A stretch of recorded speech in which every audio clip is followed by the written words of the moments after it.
ಅತಿಥಿಗಳು ಜಯೇಶ್ ಅವರು ಕಾಯ್ತಾ ಇದ್ದಾರೆ. ಈಗ ಫುಲ್ ಸರದಿನಲ್ಲಿ ಇದ್ದಾರೆ ನಮ್ಮ ಅತಿಥಿಗಳು. ಬೇಗ ಬೇಗ ಕಾರ್ಯಕ್ರಮದಲ್ಲಿ ಮಾತನಾಡಬೇಕು ಅಂತ ಹೇಳಿ ಅವ್ರಿಗೆ ಬಹುಶಃ ಈ ತರ ಕಾಂಪಿಟಿಷನ್ ಎಲ್ಲೂ ಇರಲ್ಲ. ನಾನೀಗ ಮಾತಾಡಲ್ಲ ಅಂದ್ರೂ ಬಸವರಾಜ್ ಬಿಡಲ್ಲ. ಮೊನ್ನೆ ಏನಾಯ್ತು, ಕೊಪ್ಪಳದಲ್ಲಿ ನಾನು ಹೋಗಿದ್ದೆ. ಅಲ್ಲಿ ನೀವು 10 ನಿಮಿಷ ಮಾತಾಡ್ಬೇಕು ಅಂದ್ರು, ಸಂಘಟಕರು 1 ನಿಮಿಷ ಮಾತಾಡ್ಬೇಕು ಅಂದ್ರು. ನಾನು 1 ನಿಮಿಷ ಮಾತಾಡಿದ್ದೀನಿ ಅವತ್ತು. ಇವತ್ತು ಕೂಡ ಈಗ ಗೊತ್ತು ನನಗೆ ಸಮಯದ ಇದು ಗೊತ್ತು, ಆದ್ರೂ ಕೂಡ ಒಂದು ಇದಕ್ಕೊಂದು ಗೌರವ ಕೊಡ್ಬೇಕು. ಕರೆದ ಮೇಲೆ ನನ್ನನ್ನು ಕರೆದಿರೋದವರು ನನ್ನ ಅವರ ಒಳಗಾಗದ senior chamber international, JCC international, ಇದ್ರ ಬಗ್ಗೆ ನಾನು ಹಾಗೂ ಹೆಚ್ಚು ಸಮಯ ತಗೊಳ್ಳಲ್ಲ. ಆದ್ರೂ ಕೂಡ ನಮ್ಮ ಇಲ್ಲಿ ಹಿರಿಯರಾಗಿರೋರು, ಈ ಸಂಘಟಕರ ಈ ಸಮಾರಂಭದ ಅಧ್ಯಕ್ಷರಾಗಿರ್ತಕ್ಕ ಕಾರ್ತಿಕ್ ಅವರೇ, ಪ್ರಮುಖವಾಗಿ ಬಸವರಾಜ್ ದಿಂಡೂರ್ ಅವರೇ, ಅವರ ಧರ್ಮಪತ್ನಿ ಸ್ನೇಹಿತ ದಿಂಡೂರ್ ಅವರೇ, ಇವತ್ತು ಈಗ ತಾನೇ ಮಾತಾಡಿದಂಥ ಸನ್ಮಾನ್ಯ ಅತ್ಯಂತ ಜನಪ್ರಿಯರು, ಅತ್ಯಂತ ಸರಳರು, ಸಜ್ಜನರು, ರಾಜಕಾರಣಿಗಳು ಆದಂಥ ಸನ್ಮಾನ್ಯ ನಾಡಗೌಡ್ರೆ, ಬೊಮ್ಮನಹಳ್ಳಿಯವರೇ, ಮುನಿಕೃಷ್ಣ ಅವರೇ, ಅವರ ಸಹೋದರ ಚಂದ್ರಶೇಖರ ದಿಂಡೂರು ನನಗೆ ಪರಿಚಯ ಇದ್ದಾರೆ.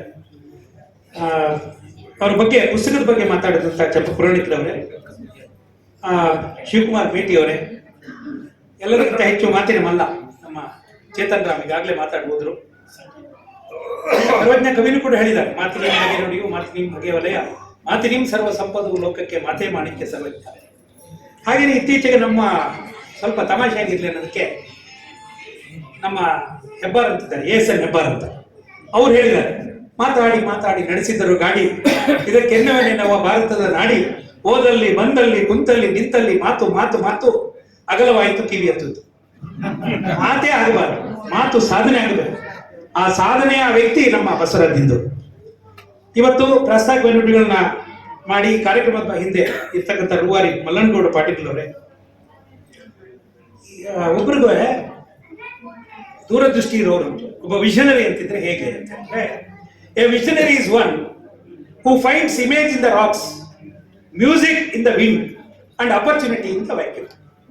ಅದರ ಅರ್ಥ ಏನಂದ್ರೆ, ಒಬ್ಬ ವ್ಯಕ್ತಿ ಕಲ್ಲಿನಲ್ಲಿ ಪ್ರತಿಬಿಂಬ ನೋಡ್ತಾನೆ, ಬೆಟ್ಟದಲ್ಲಿ ಇರ್ತಕ್ಕಂಥ ಕಲ್ಲಿನಲ್ಲಿ ಪ್ರತಿಬಿಂಬ ನೋಡ್ತಾನೆ, ಹಾಗೆ ಗಾಳಿಯಲ್ಲಿ ಸಂಗೀತವನ್ನು ನೋಡ್ತಾನೆ, ಹಾಗೆ ಶೂನ್ಯದಲ್ಲಿ ಏನೂ ಇಲ್ಲ ಅನ್ನೋವಾಗ ಅದರಲ್ಲಿ ಅವಕಾಶವನ್ನು ನೋಡ್ತಾನೆ. ಅಂತ ವ್ಯಕ್ತಿ ಬಸವರಾಜ್ ದಿಂಡೂರ್. ಯಾಕಂತ ಹೇಳಿದ್ರೆ ಸುಮಾರು ಜನಕ್ಕೆ ನಾನೊಬ್ಬ ಪಂಚಮಸಾಲಿ ಅಂತ ತಿಳ್ಕೊಂಡಿದ್ದಾರೆ. ಬರೀ ಚೇತನ್ ರಾಮ್ ಅಲ್ಲ, ಚೇತನ್ ರಾಮ್, ನಾನು, ನನ್ನಂತ ಹಲವಾರು ತರಬೇತುದಾರರನ್ನ ಅಲ್ಲಿಯ ಸ್ವಾಭಿಮಾನ ಏನು ಅವರ ಶಿಬಿರಗಳಲ್ಲಿ ಕರ್ಕೊಂಡು ಹೋಗಿ ಅವರು ಆವಾಗೆಲ್ಲ ನಮ್ಮನ್ನು ನೋಡಿದವರು ಈಗಲೂ ತಿಳ್ಕೊಂಡಿದ್ದಾರೆ, ಇವನೊಬ್ಬ ಪಂಚಮಸಾಲಿ ಅಂತಾನೆ. ಆಮೇಲೆ ಪಂಚಮಸಾಲಿ ಗುರುಗಳು ಕೂಡ ನನಗೊಂದು ಇದನ್ನ ಹಾಕಿದ್ದಾರೆ, ರುದ್ರಾಕ್ಷ ಹಾಕಿದ್ದಾರೆ, ನಾನು ಅದನ್ನು ಇಟ್ಕೊಂಡಿದ್ದೀನಿ. ಅಂದ್ರೆ ಇದು ಎಲ್ಲ ಜಾತಿ ಏನೋ ಹೇಳ್ತಾರಲ್ಲ, ಎಲ್ಲ ಭಾಷೆಗಳು, ಜಾತಿ, ಧರ್ಮ ಎಲ್ಲವನ್ನ ಮೀರಿದಂತಹ ಒಂದು ವ್ಯಕ್ತಿ ಸಮಾಜವನ್ನ, ತನ್ನ ಸಮಾಜ ಹೌದು, ಮೊದಲು ನಮ್ಮ ಸಮಾಜ ಆಗಬೇಕು, ಆಮೇಲೆ ನಮ್ಮ ಪಕ್ಕದ ಸಮಾಜ ಆಗಬೇಕು, ಆಮೇಲೆ ನಮ್ಮ ಸುತ್ತಮುತ್ತಲು ಇರಬೇಕು, ನಮ್ಮ ರಾಜ್ಯ ಇರಬೇಕು, ನಮ್ಮ ರಾಷ್ಟ್ರ ಇರಬೇಕು ಅಂತ ಒಂದು ಕಲ್ಪನೆ ಉತ್ತರ ಕರ್ನಾಟಕದ ಹೋರಾಟದಲ್ಲೂ ಮುಂಚೂಣಿಯಲ್ಲಿದ್ದವರು ಬಸವರಾಜ್ ದಿಂಡೂರ್. ಆದ್ರೆ ಚಂದ್ರಶೇಖರ್ ಪಾಟೀಲ್ ರವರು ಒಂದ್ ದಿವಸ ಸಮಾರಂಭ ಇತ್ತು, ನಾನು ಅವರು ಹೋಗಿದ್ವಿ. ನನಗೆ ಭಯ, ಬಸವರಾಜ್ ಬಿಟ್ರೆ ಏನ್ ಬೇಕಾದ್ರೆ ಮಾಡ್ತಾರೆ ಅಂತ. ಎಲ್ಲಾದ್ರೂ ಅಖಂಡ ಕರ್ನಾಟಕ ಅಂತ ಹೇಳ್ತಾ ಇದ್ರ, ಕನಸು ಕಾಣ್ತಾ ಇದ್ರಲ್ಲ, ಅಖಂಡ ಕರ್ನಾಟಕ ಅಲ್ತೋ ರಾಜಕೀಯ ನಾಟಕ ಅಂತ ಹೇಳಿ ಎಷ್ಟು ಹಿಂದೆ ನಮ್ಮ ಯಾರು ಕವಿಗಳು, ಬೇಂದ್ರೆ ಅವರು, ಕುವೆಂಪು ಅವರು, ಇವರೆಲ್ಲ ಏನೇನು ಕನಸು ಕಂಡಿದ್ರು, ಎಲ್ಲಿ ಕೊನೆಗೆ ಅಖಂಡ ಕರ್ನಾಟಕ ಇದಾಗ್ತೋ ಅಂತ ಭಯ ಅಂದ್ರೆ ಬಸವರಾಜ್ ದಿಂಡೂರ್ ಮೇಲೂ ಭಯ. ಯಾಕಂದ್ರೆ ನನ್ನ ಗೆಳೆಯ ಅವರು, ನಮ್ಮ JCC ಅವ್ರ ಜೊತೆ ನಾನು ನೋಡಿದ್ದೀನಿ, ಹೋರಾಟ ಮಾಡಿದೀವಿ, ಒಟ್ಟಿಗೆ ಹೋರಾಟ ಸುಮಾರುಗಳನ್ನು ಮಾಡಿದ್ವಿ, JCಲೂ ಹೋರಾಟ ಮಾಡಿದೀವಿ, JCಯ ವ್ಯವಸ್ಥೆ ವಿರುದ್ಧ ಹೋರಾಟ ಮಾಡಿದೀವಿ. ಅಲ್ಲಿ ಹೋಗಿ ಒಂದು ನ್ಯಾಯಬದ್ಧತೆಗೆ ನಿಲ್ತಕ್ಕಂಥ ವಿಚಾರ ಅವರು ಅಲ್ಲಿ ಆಗಿನ ಕಾಲದಲ್ಲಿ ಒಂದಿತ್ತು, ಏನೋ ಒಂದು ಬ್ಲಾಕ್ ಅಂತ ಇತ್ತು, ಇಂದೋರ್ ಹೋಗಿದ್ವಿ. ಅಲ್ಲಿ ಅವ್ರು ಹೇಳಿದ್ರು ಬಸವರಾಜ್ ದಿಂಡೂರ್ ಕ್ಯಾಂಡಿಡೇಟ್, ವಲ್ಲಭ ದಾಸ್ ಅಂತ ನಮ್ಮ ನಾಯಕರು ಈಗಲೂ ಇದ್ದಾರೆ, ಈಗ ಬೇರೆ ನಾಯಕರು ಬಂದಿದ್ದಾರೆ, ಅವ್ರು ಏನ್ ಹೇಳ್ತಾರೆ ಅದು ನಡೆಯುತ್ತೆ. ಆದ್ರೆ ನಾವು ಇಲ್ಲಿ ವಿರೋಧ ಮಾಡಕ್ ಹೋದವು, ನಾನು ಬಸವರಾಜ್ ದಿಂಡೂರ್ ಇಲ್ಲ ವಿರೋಧ. ಅವತ್ತು ಒಂದ್ ದಿವಸಕ್ಕೆ ನಾನು ವಲ್ಲಭ ದಾಸ್, ರಾತ್ರಿ ನಮ್ದೊಂದು ರೂಮು, ಇವ್ರ ರೂಮ್ಗೆಲ್ಲ ಇವ್ರು ಕ್ಯಾಂಡಿಡೇಟು, ಇವ್ರು ಹುಡುಕ ಬರ್ಬೇಕು, ಜನ ಬಂದ್ರು, ನಮ್ಮ ಜೊತೆಗೂ ಬಂದ್ರು, ಯಾಕಂದ್ರೆ ವಿರೋಧ ಅಂತ ಇದ್ದೇ ಇರುತ್ತೆ ಯಾವ್ದಾದ್ರು ವ್ಯವಸ್ಥೆನಲ್ಲಿ. ಆವಾಗ ಅವ್ರು ಹೇಳಿದ್ರು, ವಲ್ಲಭ ದಾಸ್ ಬಂದ್ಬಿಟ್ರು, ದೊಡ್ಡ ಮನುಷ್ಯ, ತುಂಬಾ ಒಳ್ಳೆಯವರು, ನಾವು ಅವ್ರನ್ನ ಪೂಜಿಸ್ತೀವಿ, ನಾನು ಬಸವರಾಜ್ ಎಲ್ಲರೂ ಗೌರವಿಸ್ತೀವಿ. ಅವ್ರು ಬಂದು ಹೇಳಿದ್ರು, ಇಲ್ಲೆಲ್ಲ ನೀವೆಲ್ಲ ಹಾಕಿರೋ ಬ್ಯಾನರ್ ತೆಗೆದ್ಬಿಡಿ, ಬಸವರಾಜ್ ದಿಂಡೂರ್ ವಾಪಸ್ ತಗೊಳಕ್ ಹೇಳಿ, ಈ ಎಲೆಕ್ಷನ್ ಬೇಡ ಅಂತ. ನಾನು ಬಂದೆ, ಬಸವರಾಜ್ ಹೇಳಿದೆ, ಏನ್ ಮಾಡೋಣ, ಇಲ್ಲ ಹೋರಾಟವೇ. ಆ ರೀತಿಯ ಹೋರಾಟದ ನೆಲೆಯಲ್ಲಿ ಬಂದವರು ಬಸವರಾಜ ದಿಂಡೂರು. ಅಲ್ಲೂ ಅಷ್ಟೇ, ಈಗಲೂ ಅಷ್ಟೇ, ಅವರ ನೆಲೆಯನ್ನೇ ಕಂಡುಕೊಂಡು ಈ ವರ್ಷ ನಾನು ರಾಷ್ಟ್ರೀಯ ಅಧ್ಯಕ್ಷ ಆಗಿದ್ದೀನಿ ಸೀನಿಯರ್ ಚೇಂಬರ್ ನಲ್ಲಿ. ಅಂದ್ರೆ ಅಖಂಡ ಒಬ್ಬನೇ ಹೋರಾಟ. ನನ್ನ ಜೊತೆಗೆ ಯಾರು ಬರ್ತಾ ಇರ್ಲಿಲ್ಲ, ನಮ್ಮ ಘಟಕದಿಂದ ಬಂದವರು ಬಿಟ್ರೆ ಯಾರೊಬ್ಬರು ಹಿಂದಿನ ಮುತ್ಸದ್ದಿಗಳು ಮುಂದಿನ ಮುತ್ಸದ್ದಿಗಳು ಯಾರು ಇಲ್ಲ. ಹೋರಾಟ ಮಾಡ್ಲೇಬೇಕಂತ ಮಾಡಿದೆ. ನಮ್ಮ ಘಟಕದಿಂದ ಒಬ್ಬ ರಾಷ್ಟ್ರಾಧ್ಯಕ್ಷ, ಒಬ್ಬ ರಾಷ್ಟ್ರೀಯ ಉಪಾಧ್ಯಕ್ಷ, ಇಬ್ಬರೂ ಎಲೆಕ್ಟ್ ಆಗ್ಬಿಟ್ಟು ಇದು ಆಗುತ್ತೆ. ಇದು ಒಂದು ಹಿಸ್ಟ್ರಿ. ಸೊ ಅಂತ ಹಿಸ್ಟ್ರಿಯನ್ನ ನಿರ್ಮಾಣ ಮಾಡೋದ್ರಲ್ಲಿ ನಾನು ಈ ಘಟಕದ ಅಧ್ಯಕ್ಷ, ಅವರು ನಮ್ಮ ಕಾರ್ಯದರ್ಶಿ. ಈಗಲೂ ಆವಾಗಲೂ ಕಾರ್ಯದರ್ಶಿ, ಹಿಂದೆ 20 ವರ್ಷ ಹಿಂದೆ ಇಲ್ಲಿ ಪ್ರಾರಂಭ ಮಾಡಿದ್ವಿ, ಅವಾಗಲೂ ಕಾರ್ಯದರ್ಶಿ. ಹಾಗಾಗಿ ನಮ್ಮ ಒಂದು ಅವಿನಾಭಾವ ಸಂಬಂಧ ಇರೋದ್ರಿಂದ ಈಗ ಸ್ವಲ್ಪ ಹೊತ್ತು ನಿಮ್ಮ ತಗೊಂಡು ನಾನು ಮಾತಾಡ್ತಾ ಇದ್ದೀನಿ. ಹಾಗೆ ಮತ್ತೆ ಸಾವನ್ನ ಕಂಡವು, ಸಾವಿನ ಮನೆಗೆ ಹೋಗಿ ಬಂದವರು. ಅಲ್ಲಿ ವಿಶೇಷ ಏನಂತ ಹೇಳಿದ್ರೆ, ಒಂದ್ ಕಡೆ ಡಿ ವಿ ಜಿ ಅವ್ರು ಹೇಳ್ತಾರೆ, ಸತ್ಯನೆಂದೇನೆ ಬೇಡ, ಸೋತೆನೆಂದೇನೆ ಬೇಡ, ಬತ್ತಿ ತೆನ್ನೋಳು ಹೃದಯ ದೂಟ ಏನ ಬೇಡ.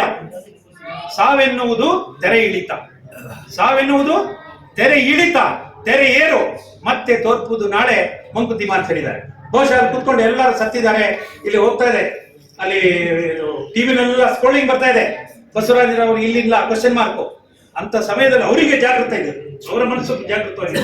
ಇವ್ರೇನ್ ಮಾಡ್ತಾರೆ ಅಂತ ಕೊನೆ ತಗೊಂಡೋಗ್ತಾ ಅಂತ ಅಷ್ಟೊತ್ತಿಗೆ ಎಲ್ಲೋ ಕೈಯೋ ಕಾಲೋ ಆಡಿದ್ ನೋಡಿ ಡಾಕ್ಟರ್ ಅವ್ರನ್ನ ಉಳಿಸಿದ ಮೇಲೂ ಏನು ಸುಮ್ಮನೆ ಕೂತಿಲ್ಲ ಅವರು. ಆಮೇಲೆ ಅದೇ ಹೋರಾಟ. ಅವರು ನಮ್ಮ ಒಂದ್ಸರಿ ಹೇಳಿದ್ರು, ಅದೇ ಟೈಮಲ್ಲಿ ನನಗೆ ಮರು ಅಂತ ಹೇಳಿದ್ರು. ಈ ಜೇಸಿದ ಒಂದು ವಿಚಾರ ಹೇಳ್ಬೇಕು, ಯಾಕಂದ್ರೆ ನನಗೆ ಮರು, ನಾನು ಬರಲ್ಲ ಅಂದ್ರು, ಕೈಕಾಲು ನಡುತ್ತಾ ಇತ್ತು, ನಡೆಯಕ್ಕಾಗ್ತಾ ಇಲ್ಲ, ರಸ್ತೆ ದಾಟಕ್ಕಾಗ್ತಾ ಇಲ್ಲ. ಶೇಷಾದ್ರಿಪುರ ಮನೇಲಿ ಇದ್ರು. ನಾನು ಅವಾಗ ಇಲ್ಲಿ GM ಆಗಿದ್ದೀನಿ, ನನ್ನ ವೆಹಿಕಲ್ ಇವ್ರು ಕರ್ಕೊಂಡು ಹೋಗೋಣ ಅಂತ, ಇವ್ರಿಗೆ ನಂಗೆ ಗೊತ್ತು ಇವ್ರು ಕರ್ಕೊಂಡು ಹೋಗ್ಬೇಕಂತ. ಹೋದ್ರೆ ನೆನಪಿಲ್ಲ ಅಂದ್ರು. ಆದ್ರೆ ಅವರ ಅಗಾಧವಾದ ನೆನಪಿನ ಶಕ್ತಿ ವಿಜಯಪುರ. ಈಗಲೂ ಅಲ್ಲೆಲ್ಲರೂ ಇವ್ರನ್ನ ಪ್ರೀತಿ ಮಾಡ್ತಾರೆ. ನಾನು ಅವತ್ತು ಮುಖ್ಯ ಅತಿಥಿ, ಕೊನೆಗೆ ಅಲ್ಲಿ ಮುಖ್ಯ ಅತಿಥಿ ನಾನಾಗ್ಲಿಲ್ಲ, ಬಸವರಾಜ ದಿಂಡೂರು ಪ್ರತಿಯೊಬ್ಬರು ಹೆಸರೇಳಿ ಅವ್ರಿಗೆ ಮತ್ತೆ ಮರು ಅಂತ ಹೇಳಿದ್ದು ವಾಪಸ್ ಬಂತು. ಇದು ಈ ಸಂಸ್ಥೆಯ ವಿಚಾರ, ಬಸವರಾಜ್ ಕೂಡ ಹೋಗ್ತಾರೆ ಅಂತ ಅನ್ಕೋತೀನಿ. ಆಮೇಲೆ ಹೇಳಿದೆ, ಎಲ್ರಿ ಮರು ಅಂದ್ರೆ ಇವತ್ತು ನೋಡಿದ್ರೆ ಎಲ್ಲಾರು ನಿಮ್ಮನ್ನು ಮಾತಾಡ್ತಾ ಇದ್ರಿ, ನೀವೆಲ್ಲಾರ್ದು ಹೆಸರು ಹೇಳ್ತಾ ಇದ್ರಿ ಅಂತ. ಅವತ್ತು ಅವ್ರು ಮುಖ್ಯ ಅತಿಥಿಗಳಾಗಿದ್ರು, ಯಾಕಂದ್ರೆ ಅವತ್ತು ಅವ್ರು ಎಲ್ಲ ಹೃದಯವನ್ನ ಗೆದ್ದಿದ್ರು. ಹಾಗೆ ನನಗೆ ಅವ್ರ ಬಗ್ಗೆ ಒಂದು ಲೇಖನ ಬರಿಬೇಕಾಗಿತ್ತು. ಲೇಖನ ಬರೆದು ಕಳಿಸ್ದೆ. ಮೊದಲು ಕಳಿಸಿದ ಲೇಖನ ಮಾಯವಾಯ್ತು. ಆದ್ರೆ ಈಗ ಬರೀ ಇದೊಂದು ಮುಗಿಸಿ, ಒಂದು 2 ನಿಮಿಷ ಆಗ್ಬೋದು, ಅದನ್ನು ಮುಗಿಸಿ ನನ್ನ ಮಾತು ಮುಗಿಸ್ತೀನಿ. ಅವ್ರ ಬಗ್ಗೆ ಅಪಾರ ಪ್ರೀತಿ ಇದೆ. ಬಹುಶಃ ನಾನು ಇದು ಹೇಳಿದ್ರೆ ನನ್ನ ಅವರ ಸಂಬಂಧ ಬಗ್ಗೆ ಗೊತ್ತಾಗುತ್ತೆ. ಏನು ಸ್ನೇಹವೆಂಬುದು ಚಿನ್ನದ ಕಲ್ಲು, ಅರಿತರೆ ಆಭರಣ, ಮರೆತರೆ ಕಲ್ಲು. ಅರಿಯುವ ಮುನ್ನ ಸ್ನೇಹ ಬೆಳೆಸಬೇಡ, ಬೆಳೆಸಿದ ಮೇಲೆ ಬಿಡಬೇಡ, ಬಿಟ್ಟರೆ ಅದು ಸುಟ್ಟ ಗಾಯದ ಮೇಲೆ ಉಪ್ಪನ್ನು ಸುರಿದಂತೆ. ಇದನ್ನೆಲ್ಲ ಸುಮಾರು ಸರಿ ಹೇಳಿದೀವಿ. ಆದರೂ ಕೂಡ ಎಂಬ ತಮ್ಮ ಪ್ರಖರ ನುಡಿಗಳೊಂದಿಗೆ ಜನಪ್ರಿಯರಾಗಿ, ಒಬ್ಬ ಸಾಮಾನ್ಯ ಪ್ರಜೆಯಾಗಿ, ಸಾರ್ವಜನಿಕ ಕಳಕಳಿಯ ನಾಯಕನಾಗಿ, ಪಂಚಮಸಾಲಿ ಜನಾಂಗದಲ್ಲಿ ಸಮರ್ಥ ನಾಯಕರ ಪಡೆಯನ್ನೇ ಹುಟ್ಟುಹಾಕಲು ಕಾರಣಕರ್ತರಾಗಿ. ಬಹುಶಃ ಅವತ್ತು ಎಷ್ಟು ಜನ ಎಂಪಿಗಳಿದ್ರು, MLA ಗಳಿದ್ರು. ಈಗ ನಿಮ್ಮಲ್ಲಿ ಎಷ್ಟು ಜನ ಎಂಪಿಗಳಿದ್ದೀರಿ, MLA ಗಳಿದ್ದೀರಿ. ನೀವತ್ತು ರಾಜಕಾರಣದಲ್ಲಿ ನಿಮ್ಮ ಪ್ರಭಾವ ಏನಿದೆ, ನೀವೊಂದು ಬಾರ್ಗೇನಿಂಗ್ ಪವರ್ ಅಂತ ಏನಿದೆ, ಅದರ ಬಗ್ಗೆ ನನಗೆ ಅರಿವಿದೆ. ನಾನು ಕೆಲಸ ಅವ್ರ ಜೊತೆಗೆ ಸುಮ್ಮನೆ ಹೋಗಿದ್ದೀನಿ. ಹಿಂದೆ ಎಲ್ಲ ತುಂಬಾ ಸಂದಿಗ್ಧಗಳ ಪರಿಸ್ಥಿತಿ, ಅದ್ರ ಬಗ್ಗೆ ಎಲ್ಲ ಮಾತಾಡಂಗಿಲ್ಲ. ಆದ್ರೆ ಅವ್ರ ಜೊತೆಗೆ ನಾನು ಹೋಗಿ, ನನಗೆ ಅದರ ಅನುಭವ ಇದೆ. ಜೆಸಿಯಲ್ಲಿ ಕಲಿತ ಬೆಳೆದ ನಾಯಕತ್ವವನ್ನ ಪಸರಿಸಿ ನಾಯಕರ ಸೃಷ್ಟಿಯ ಹರಿಕಾರನಾಗಿ, ಜೆಸಿಯಲ್ಲಿ ವಲಯ ಅಧ್ಯಕ್ಷನಾಗಿ, ತನ್ನ ಧರ್ಮಪತ್ನಿಯನ್ನು ಜೆಸಿ ವಲಯಾಧ್ಯಕ್ಷನಾಗಿ ಮಾಡುವಲ್ಲಿ ಶ್ರಮಿಸಿ, ಆದರ್ಶ ದಂಪತಿಗಳ ಪರಿಣಾಮಕಾರಿ ಕಾರ್ಯಾಗಾರಗಳನ್ನು ಗಂಡ ಹೆಂಡತಿ ಇಬ್ಬರು ತರಬೇತುದಾರರಾಗಿ, ಪ್ರಸ್ತುತ ಪ್ರಚಲಿತ ವಿಷಯಗಳನ್ನು ಸಾಮಾಜಿಕ ಮಾಧ್ಯಮದಲ್ಲಿ ಕಲಿತ ತರಬೇತಿಯ ಜ್ಞಾನವನ್ನು ಪಸರಿಸುವಲ್ಲಿ ನೇರ ದಿಟ್ಟ ನಿರಂತರ ನುಡಿಗಳಿಂದ ಸಮರ್ಥಿಸಿಕೊಳ್ಳುವ ಚಾತಿಯ ಗೆಳೆಯ ಬಸವರಾಜ ದಿಂಡೂರು ಅವರಿಗೆ 68 ಆಗಿ ಈಗ 69 ನಡೀತಾ ಇದೆ ನನ್ನ ಪ್ರಕಾರ. ಅವರ ಅಭಿನಂದನಾ ಗ್ರಂಥವನ್ನು ತರುವ ಪೂರ್ವಭಾವಿ ಸಭೆಗಳಲ್ಲಿಯೂ ನಾನು ಭಾಗವಹಿಸಿದ್ದು ನನ್ನ ಪುಣ್ಯ.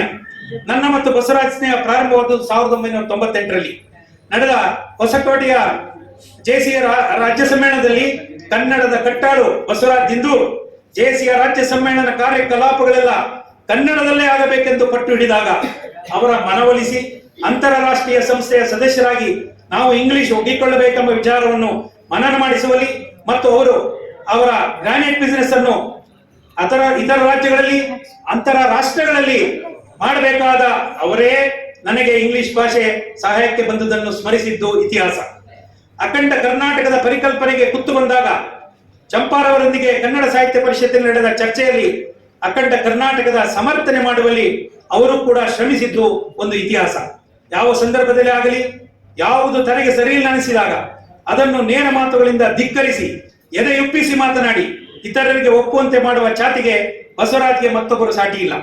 ನನ್ನ ಸ್ನೇಹಿತರಾಗಿ 1998ರಿಂದ ಈವರೆಗೆ ನನ್ನಲ್ಲಿನ ಬೆಳವಣಿಗೆಗಳನ್ನ ಸೂಕ್ಷ್ಮವಾಗಿ ಅವಲೋಕಿಸಿ ಎಚ್ಚರಿಕೆಯ ಮಾತುಗಳನ್ನು ದಿನ ಮತ್ತು ದಿನಾಂಕಗಳ ಸಮೇತ ಹೇಳುವ ಅವರ ಜ್ಞಾಪಕ ಶಕ್ತಿಗೆ ನನ್ನ ಋಣಭಾರ ಜಾಸ್ತಿ ಇದೆ. ನಾನು ಸ್ಟೇಟ್ ಬ್ಯಾಂಕ್ ಆಫ್ ಮೈಸೂರಿನ ಪ್ರಧಾನ ವ್ಯವಸ್ಥಾಪಕ ವೃತ್ತಿಯಿಂದ ನಿವೃತ್ತಿ ಹೊಂದುವ ಸಮಯದಲ್ಲಿ ಇನ್ನೂ 100 ದಿನ ಬಾಕಿ ಇದೆ, last 100 days, whatever best you can do ಅಂತ ನನಗೆ ನಿಖರವಾಗಿ 100 ದಿನ ಇದ್ದಾಗ ಮಾತಾಡಿ ಪ್ರೋತ್ಸಾಹಿಸಿದವರ ರೀತಿ ಕಾಳಜಿ ಬಹಳ ಅಪರೂಪ ಮತ್ತು ಅತಿ ಶ್ರೇಷ್ಠ. ಅವರು ಜೆಸಿಯ ಆಗಿದ್ದಾಗ ಒರಿಸ್ಸಾದಲ್ಲಿ ಬಿಸಿನೆಸ್ ವಲಯದಲ್ಲಿ ನನಗೆ ಮುಂದುವರಿಯಲು ಸಾಧ್ಯವಿಲ್ಲ ಅಂತ ತಿಳಿಸಿ ರಾಜೀನಾಮೆ ಪತ್ರ ರೆಡಿ ಮಾಡಿಕೊಂಡು ಬಂದಿದ್ದರು. ಆಗ ನನ್ನ ಸಲಹೆಯನ್ನು ಸ್ವೀಕರಿಸಿದ ಬಸವರಾಜ್ ತದನಂತರ ಯಶಸ್ವಿ ವಲಯಾಧ್ಯಕ್ಷರಾಗಿದ್ದದ್ದು, ಅವರ ಪತ್ನಿ ಸೇಲತಾ ದಿಂಡೂರ್ ಅವರು ಜೆಸಿಯ ವಲಯಾಧ್ಯಕ್ಷ ಆಗಿದ್ದು, ನಂತರ ಬೆಂಗಳೂರು ಸೀನಿಯರ್ ಚೇಂಬರ್ ನನ್ನೊಂದಿಗೆ ಪ್ರಥಮ ಕಾರ್ಯದರ್ಶಿಯಾಗಿ ಸೀನಿಯರ್ ಚೇಂಬರ್ನ ಬೆಳವಣಿಗೆಗೆ ಮತ್ತು ನನ್ನ ಬೆಳವಣಿಗೆಗೆ ಕಂಕಣಬದ್ಧರಾಗಿ ನಿಂತು ಈವರೆಗೆ ಪ್ರೋತ್ಸಾಹಿಸುತ್ತಿರುವುದು ಸ್ನೇಹಜೀವಿ ಬಸವರಾಜ್ ದಿಂಡೂರ್ ಅವರಿಗೆ ದೇವರು ಆಯುರಾಗ್ಯ ಭಾಗ್ಯಗಳನ್ನು ಕರುಣಿಸಲೆಂದು ಭಗವಂತನಲ್ಲಿ ಪ್ರಾರ್ಥಿಸಿ ನನ್ನ ಮಾತುಗಳನ್ನು ಮುಗಿಸ್ತಾ ಇದ್ದೇನೆ. ಎಲ್ಲರಿಗೂ ನಮಸ್ಕಾರ.